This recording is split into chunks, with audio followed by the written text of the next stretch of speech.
नमस्कार, मैं हूं अंजलि और आप देख रहे हैं BNN न्यूज।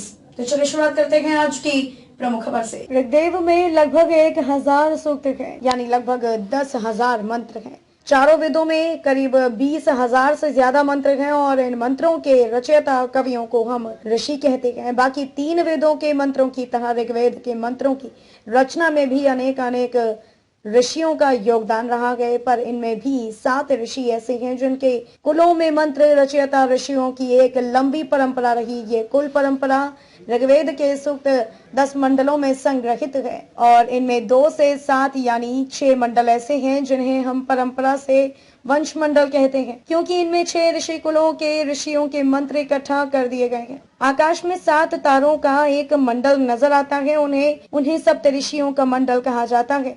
उक्त मंडल के तारों के नाम भारत के महान 7 संतों के नाम पर ही रखे गए हैं। वेदों में उक्त मंडल की स्थिति, गति, दूरी और विस्तार की विस्तृत चर्चा मिलती है। प्रत्येक मनवंतर में अलग अलग सप्तऋषि हुए हैं। यहाँ प्रस्तुत है वैवस्वत मनु के काल के सप्त ऋषियों का परिचय। ऋषि वशिष्ठ को कौन नहीं जानता, ये दशरथ के 4 पुत्रों के गुरु थे। वशिष्ठ के कहने पर दशरथ ने अपने 4 पुत्रों को ऋषि विश्वामित्र के साथ आश्रम में राक्षसों का वध करने के लिए भेज दिया था।